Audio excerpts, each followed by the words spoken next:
All right, Professor. Nashville. Yep. I'm going to call it a standalone. It's a little like Dover. It loads a lot like Charlotte. The tire combination matches a few different ones. I have, I don't know, 50,000 laps there in testing before it was on the circuit. So I know a lot about the surface and how it affects. Give me the peek into the predictor here. So, like you said, we used Nashville was weighted very high, and then we also incorporated Dover and Charlotte into it. And so Kyle Larson, overall favorite, and then it brings in Harvick, William Byron, Truex, and Denny Hamlin, and Ross Chastain. They're all in that top group. Right. So Larson is a standout, big advantage. He's the heavy favorite on the predictor. And I put Harvick through Chastain. I'm going to call that a wash, to be quite honest, because as we've looked at these numbers, they're about equal. So no surprise, the books agree, right? 5-6-1 on Larson. If I look up here of guys that have the longest odds with perhaps the best chance of winning, I don't know if I can get on the Chastain window. I just can't. I love the guy, but until he figures out if he's going to run people over or not, and until he figures, I love the guy. Like, that's not a knock on him. And he's not let me be clear. He's not the first race car driver to figure out his style, right? Yeah. He's just, he is probably the most, focal point type guy we've had in quite some time, and that's a positive. So when you look at value, man, everybody I think legitimately has a good chance of winning this race is kind of squashed and killed on odds. I don't see anything towards the top. I know Chris has a different strategy than us, but I think Chop's going to, he's going to take a lot of the favorites. I think you have to love Larson.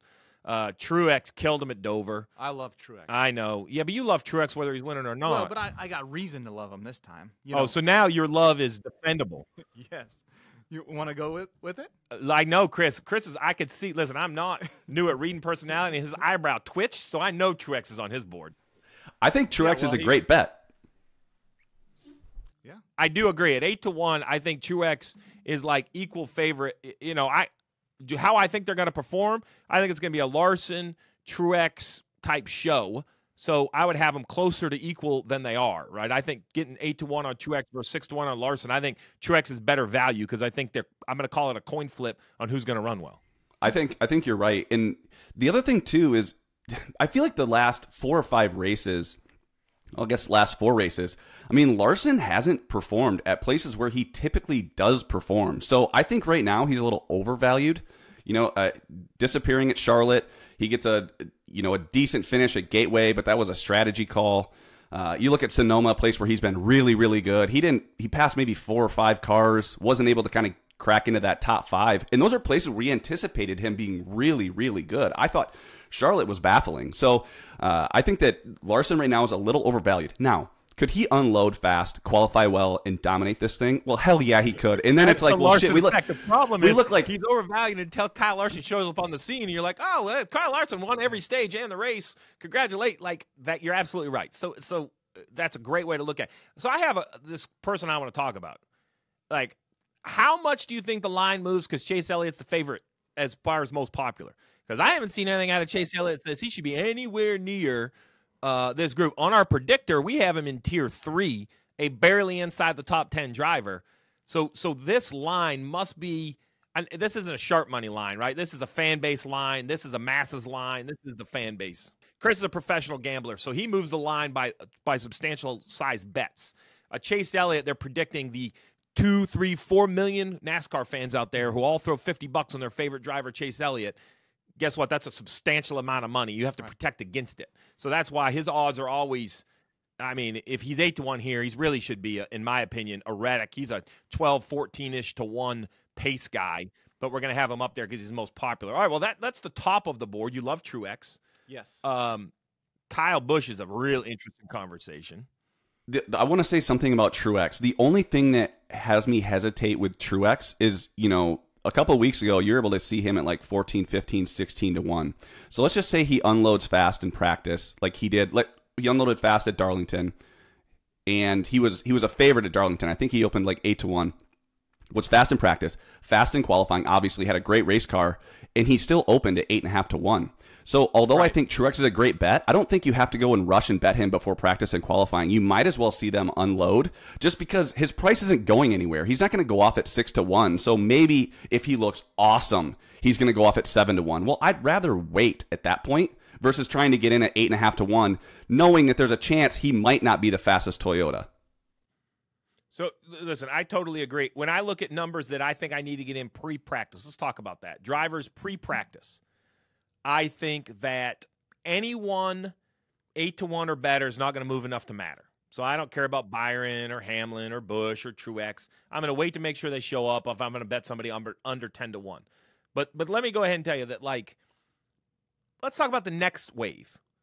If Kevin Harvick, if you believe it's Kevin Harvick, if you love Kevin Harvick, if you think the Fords are here, if you think Joey Logano and this new Ford speed that we saw at Charlotte and we saw at Gateway, right? If this new Ford speed is real, Kevin Harvick at 16 to 18 to 1, depending on your books, Joey Logano 15 to 18 to 1. Now, those are the types of guys that if they go put top 3 speed up in practice and qualify in the front row, you're getting slashed. Those odds are moving 8, 9 to 1.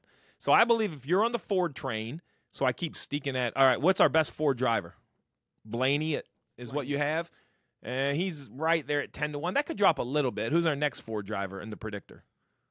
Logano, next tier. Well, Harvick's our top one in the predictor. Oh, you have Harvick way up. There you go. So if you believe the predictor and you think Harvick is a second-place guy in the predictor, I would get him pre-practice at 15 to 18 to 1, because if he is as good as the predictor claims, there's no way he's sitting at double digits. And I will also say that Harvick is he's an efficient practice guy. So what I mean by that is he's not out there messing around, right? If he has a good car, it's going to be a few long runs, really green on the average. It's going to be bullseye obvious. Versus Denny Hamlin, who will mess around for an hour and then race really well. Kevin Harvick's not that way. Joe Logano's not that way. Like when they have fast cars in practice, boy, they bullseye right up there. It's clear to the casual fan. Wouldn't you say?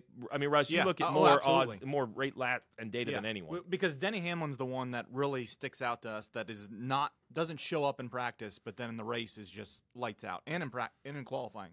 So everybody likes a long shot. Let's jump right down to long shots because I don't want to. We only have an hour basically, and I want to get to top 10s and matchups because I agree with Chris. That's where we found the most success second half of the year. We struggle with matchups, Chris, early pre-data, but what we see in our world is the more data we have for the year, the more accurate we are in matchups. It just becomes better and better each week. Our success rate on matchups have gone way up. So let's talk long shots because the fans love a long shot.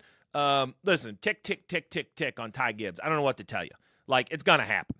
I don't know if it's going to happen this year, this week, this month. Ty Gibbs is really good. He's sitting in great equipment. If it gets lined up, it's going to happen. So if you listen to Chris early and say you want to try to hit that big pop win, you can find him at 50 to 1. And why did you smirk over here? You smirked like you didn't like it? Come on. Well, because eventually he's going to win. You said maybe next year. How many times are you going to bet him before he wins? 50 to 1, I could bet halfway through next year if the number doesn't move. Like just sit on like I can't do it like Chris on ROI, but on our entertainment one, I'd throw a half unit on it. I'd sit a half unit every week. Ty Gibbs every week. So when he wins, I can send him a bottle of wine and say, "Hey man, thanks for the win." Like my point is, you don't want to miss that. Like a Ty Gibbs is gonna win. Keselowski, I don't know. I played Ty. Go ahead. He's my only outright that I've played so far. I played him, so I do keep track of units because I do have to somehow get the information to the people that tail my bets. I put 0.2 units on Ty Gibbs at 50 to 1. And here's why. This was arguably Toyota's best track last year. You're taking, the 18 car, which was Kyle. You're now putting Ty Gibbs in it. Very fast car here during the daytime. I do think that if there's a place where if you're going to have the Toyotas based on last year, this was arguably their best track. So I think that he's going to start qualifying better. I think he's matured a ton as a driver in the last, 12 months. And I think it's just a matter of time. I don't know that we get paid out on the win this week, but maybe a top 5 or top 10 price. But at this point, if the Toyotas unload fast, and he could be kind of running top 10 all day, maybe a 2-tire strategy late, and he could find himself leading at the end of the race. So that's why I have Ty Gibbs at 50. Well, and I'll add to this that Nashville has the least amount of history of some of these tracks. When you line Ty up against all those big names at the top, and you take him to Charlotte or Kansas or wherever, you're talking about Cup guys that have run Cup races there for a decade, right? Nashville at least has a smaller sample size. Ty's at less of a disadvantage.